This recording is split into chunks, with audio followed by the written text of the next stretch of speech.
is electric.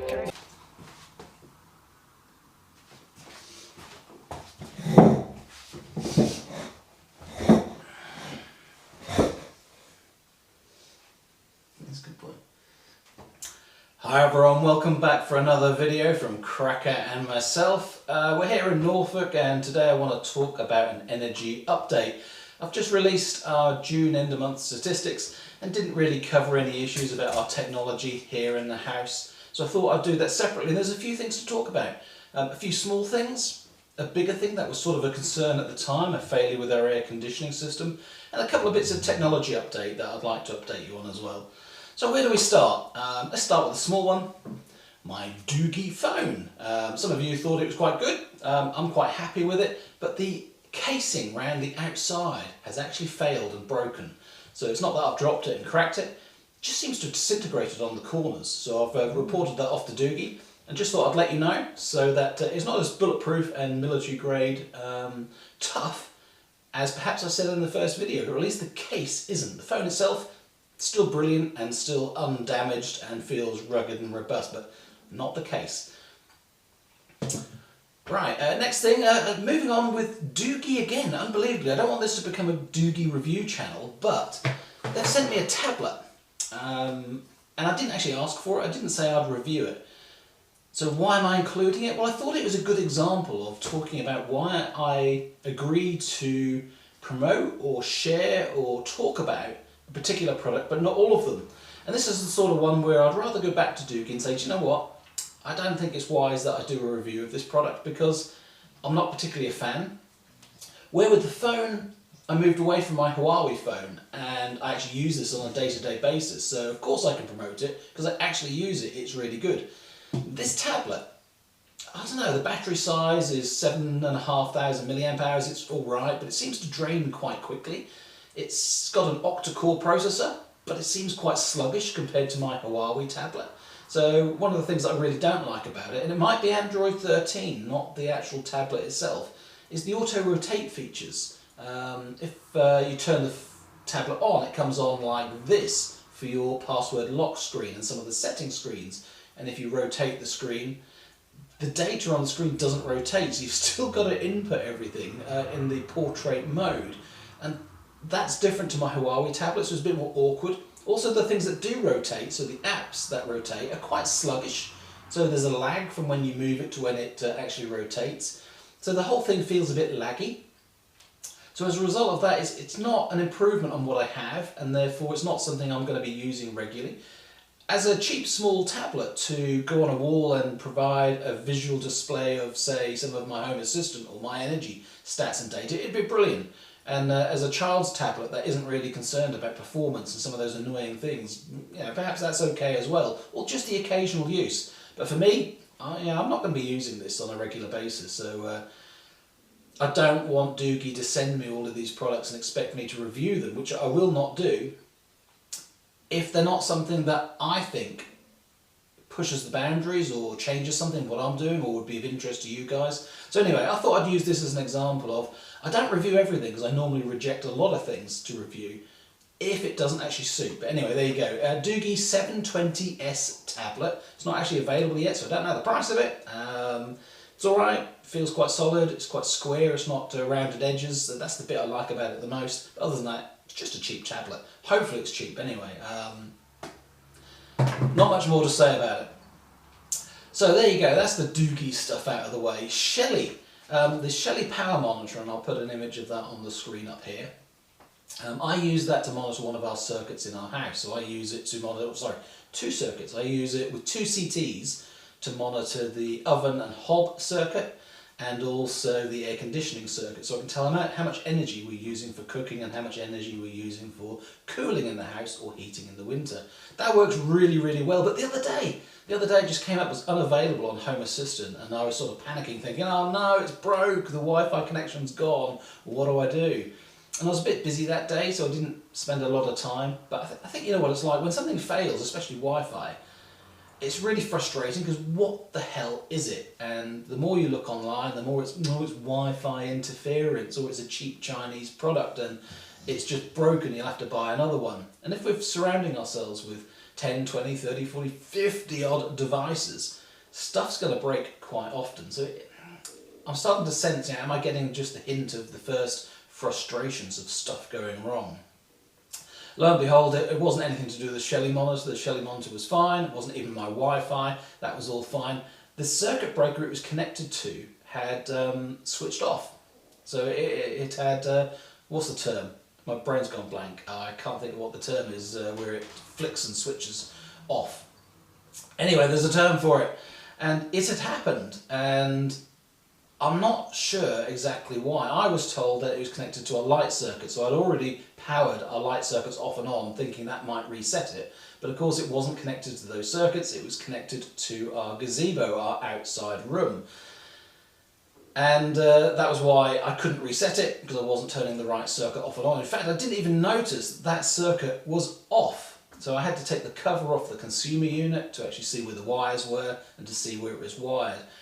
You know, that's the sort of stuff that you don't really want to be doing all the time. So it's worth talking about that and sharing it, because it's a bit of a frustration, and I'm conscious that if I'm promoting using all these monitors and that sort of thing, well, who's going to be capable of doing this? Susan, for example, wouldn't have a clue, you know, which circuits to reset or what to do. So who provides support for these things?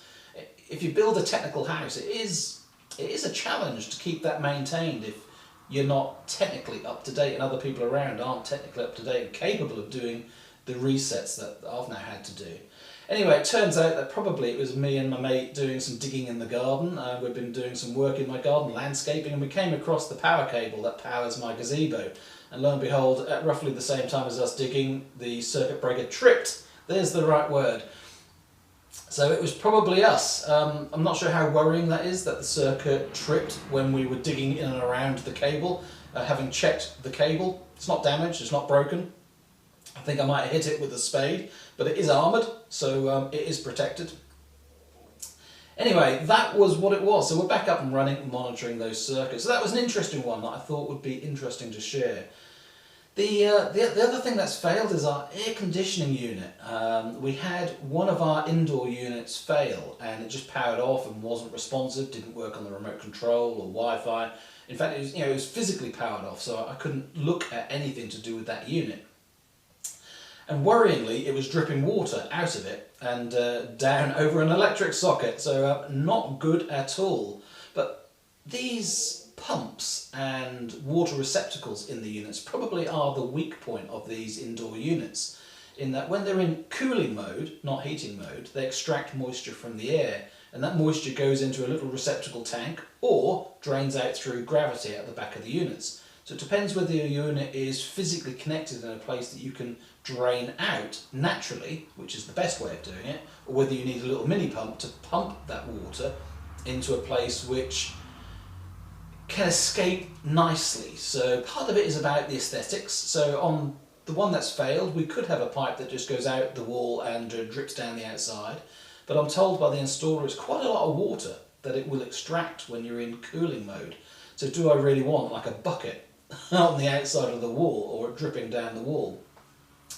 And that's more about the aesthetics of directing the water in a way that you don't notice that the water's being drained. So that's where the pump and the pipe work comes in handy. But it is the weak point, and we had a failure. So what happened? I called the installer, said, oh no, my system's leaking, it's terrible, it's going over an electric socket, you know, help. But it's quite easy because it's a tiny receptacle. I'll put it on the screen again. It's quite a tiny receptacle that's full. So while the unit's on, there's going to be liquid coming out because it's full. But once it gets full, it actually cuts out and stops. So all you're talking about is a little bit of sploshing over the sides. There isn't actually a lot of water there. So it was a lot better than I actually thought it was at the time. You know, when you see water and you see it in conjunction with electrics, you know, I was panicking just a little bit, too much. Anyway, he turned up, identified quite quickly that the pipe had actually come disconnected from that collecting container. So it looks like the power failure of the pump, because the pump had actually failed, had caused that. So he reconnected the pipe work, secured it on better than it was secured before, and sent the pump off for warranty. So this was, I think I encountered the problem on a Saturday. He wasn't available, he was actually out on the Saturday. so couldn't come on the same day. Came on Monday, gave us confidence on the Monday, ordered the part on the Monday, it arrived on Wednesday, he came back Wednesday and fitted it, and everything's been fine since. So a great test of the warranty process and how an installer can and should respond when you have issues like that. And it's probably a key issue about local installers as well. If your installer is 200 miles away, how are they going to come to you to do that investigation? You know, it's going to be a whole day's worth of their time to do it. It's quite impractical. So getting your system right to start with, so it's low maintenance and not likely to fail, is quite a key thing. So again, I thought I'd share this. These pumps aren't terrible. They're not supposed to fail. They should last, you know, a considerable long time. So I think the example I've got is a bad example, that it's failed so early in my usage. I had the system installed September and it's failed in 1 month, 2 months worth of air conditioning, and then I turned it on in June and it's failed instantly. So it was a dodgy pump, wasn't it? Because it's had hardly any usage. So hopefully now I'll be a better example going forward that these are maintenance free. But we'll see, won't we? Anyway, just thought I'd share that with you and the experience.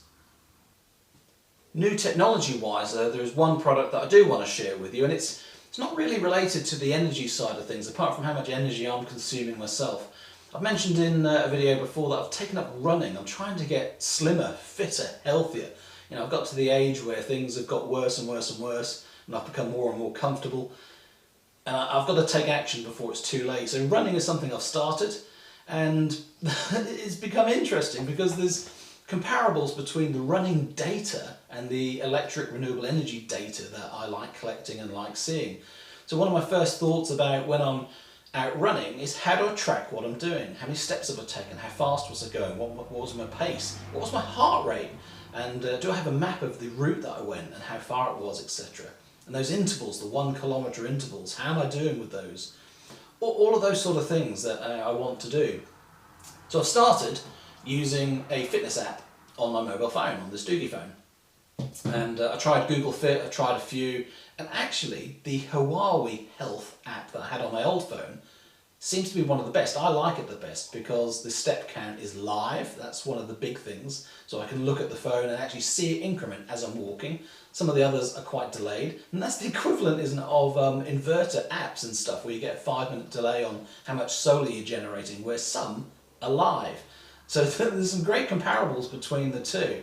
Anyway, what I've found already is that it's quite impractical to carry a large heavy phone around with you in loose, short pockets. And if you're holding it in your hand, I'm actually walking around taking screenshots all the time by accident.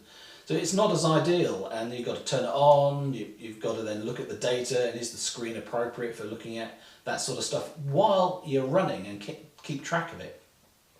But also, the phone itself doesn't track heart rate, doesn't track any of the physical things. So it's good, but it's just missing something. So I've been wondering whether a smartwatch like this one, this is a Ticwatch 5 Pro or Pro 5, that Mobboy have sent me. Now they actually offered to send me this product, and coincidentally I was starting to take up running. So I thought, why not? Why not review it? And it's turned into more a review of me looking at wearable operating systems, because I looked at moving away from the mobile phone for health stats and thinking, well, where do I want to go? Do I want a Fitbit? Do I want a Garmin device, which are more sport orientated for collecting that sort of data? And I thought, well, do I want a smartwatch like this one? I'll just bung it on.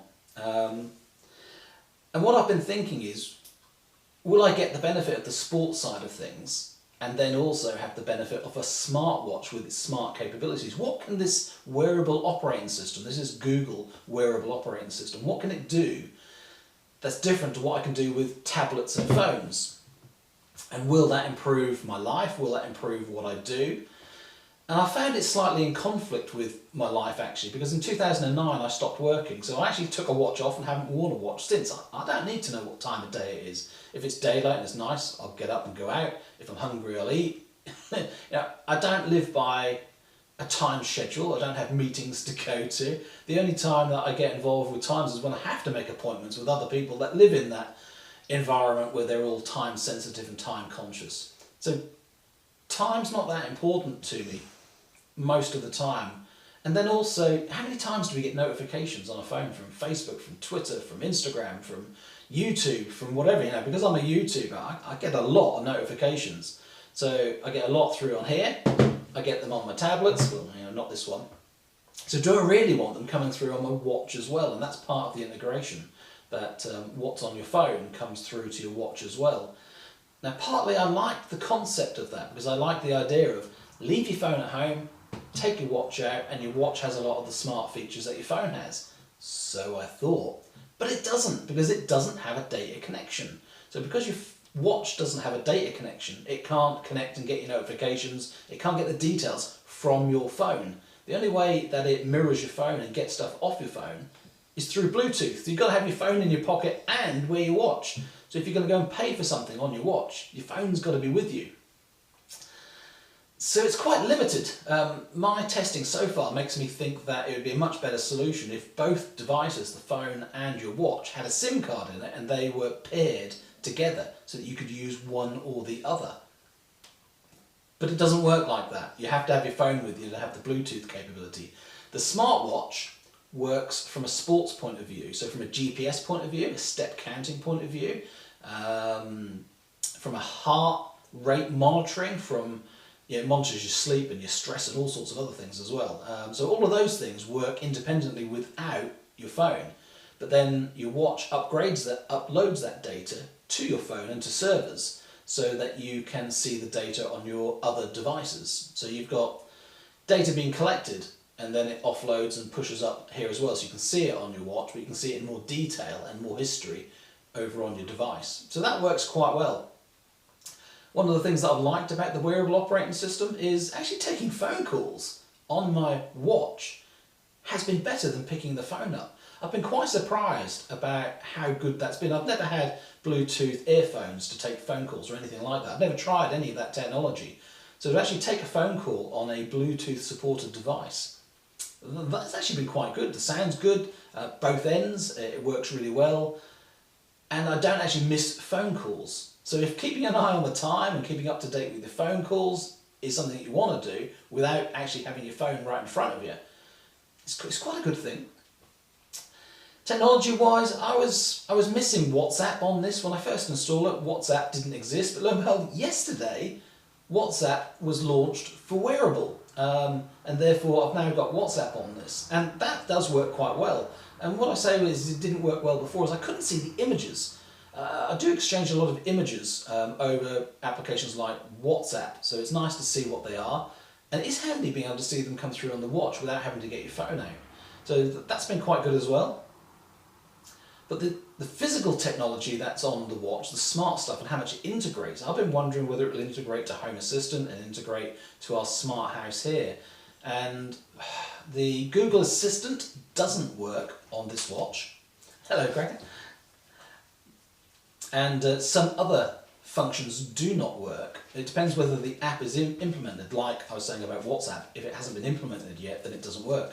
Alexa is. So that has been quite handy, that from the watch I can turn on the Alexa app and whisper to it the Alexa word and give it an instruction, and it will control the house because it will Bluetooth to the phone, and the phone will then send it over to Alexa and the house will make the changes I want, turning lights on and off, aircon on and off, those sort of things.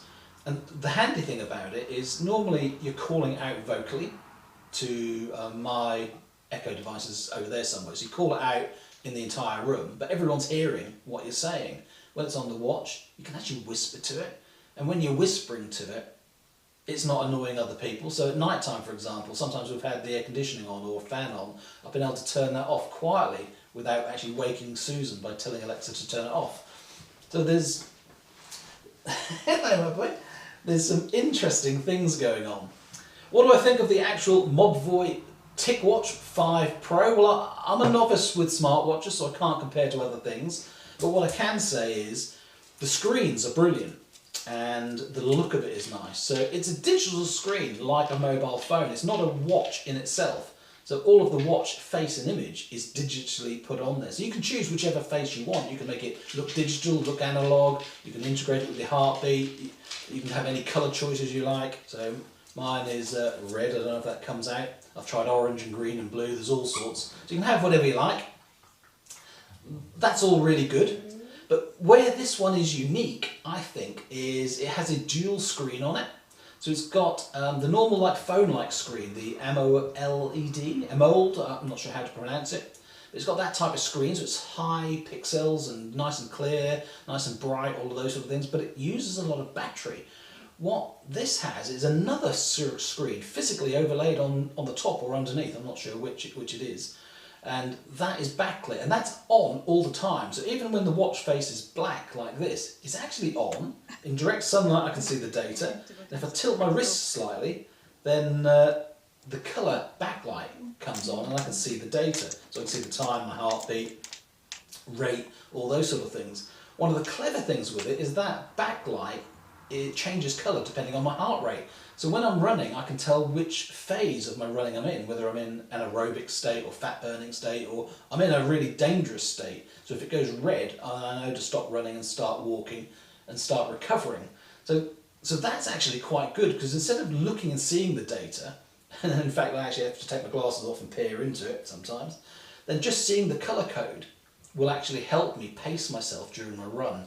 So I really like that, and because of this second screen, which is backlit, it doesn't use very much battery. So this does have a 3-day battery life, and I say 3-day, it gets down to about 20%, 25% within 3 days. So 3 days comfortable is what I'm experiencing with this. Last night actually, it ran out of battery. It's the first time I haven't charged it. But again, something interesting from this, looking at this watch, is how it charges. I've been fascinated that it's just a magnetic charger, so you literally just click the charging cable onto the back here where these little pins are, and it magnetically clicks. I'll show that on the screen here as it's actually doing it.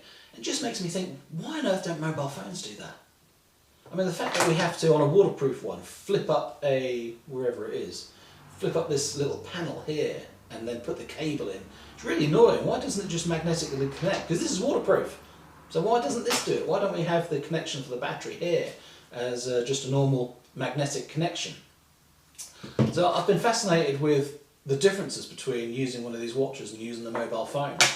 And some aspects I like the charging and the screens, but then obviously the larger screen and what you can see with it can't be replaced with the smaller one. So I use most of my home assistant stuff and data on solar. I use a tablet because it's easy to see, it's bigger, I can see it in the right fonts. A phone is even too small, so going to a mobile phone, going to a smartwatch doesn't really work.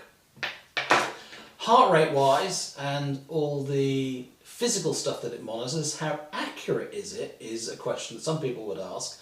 But I would also ask the question, how accurate does it have to be?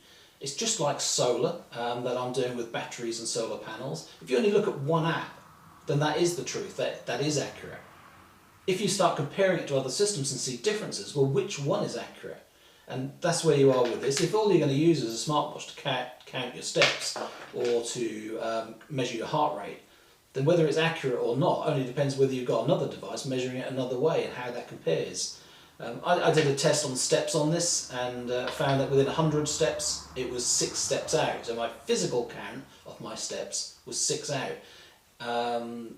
But it's consistent and it seems accurate within that consistency. So does it have to count those 6 steps? Does it really matter? As long as it's counting the right number of miles, 6 over or 6 under, does that really matter? I think it only matters if I wore a second device, like I'm taking my phone out as well, and finding it gives a different step count to the smartwatch. They're both measuring my stride difference differently, because I haven't input my stride or my leg length or anything like that into either of these systems, so it is approximating it, and that's where it's getting the step count from. It's obviously taking the physical calculation of the GPS of the distance, dividing into the time and those sort of things and approximating what your step count is. It must be doing something like that. Plus also, is there any smart stuff there on actually encountering the pendulism and the impact of your feet down? Is it detecting a physical step? I don't know. I don't know how it actually does it, but the watch seems a little bit more accurate than the phone, is what I'm finding, in some aspects, but the phone is a little bit more accurate than the watch in other aspects. but they're close enough, they're both close enough that I would use either and rely on them. That's what I'd want to say. So yeah, the odd thing with this is, you know, I've been anti wearing a watch for 14 years, something like that. So I've now started wearing it, and I have been wearing it 24 hours a day. I've been wearing it in the shower, I've been wearing it at night, and it's been interesting monitoring my sleep pattern and how much I sleep. I am sleeping more than I actually thought, and the quality of sleep is different to what I thought. So this monitors your REM sleep, your deep sleep, your light sleep. It's a clever old bit of kit, but that's the physical stuff, which is a lot more than the smartwatch side of things. So the smartwatch is the integration with all these other apps. So yeah, it's a great thing. I do wear it, and I wear it regularly. I haven't quite moved away from not taking my phone with me, because if I stop taking my phone, then my Huawei Health app won't be updated. And only the app, the Tick Exercise and Tick Health data will be updated from this.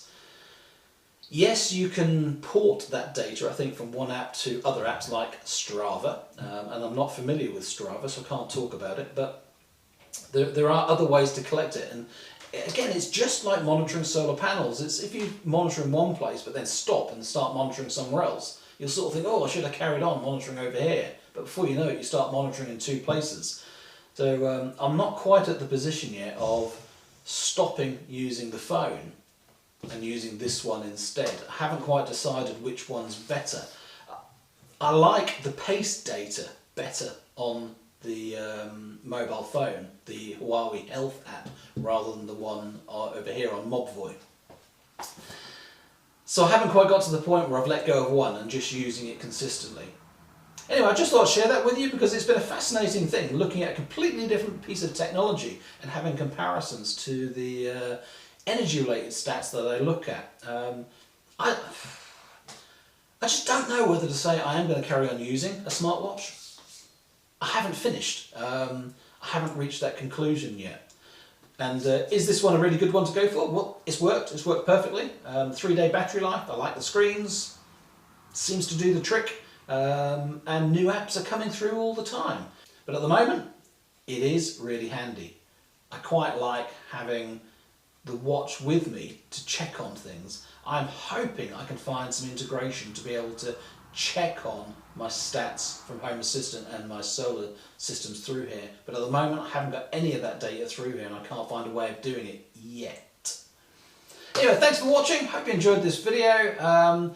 Thought it'd be a nice sort of insight into some of the ways I review products or receive products, those sort of things, because I don't like doing paid commercials. I don't like the idea of receiving something like this and having an obligation to do a video.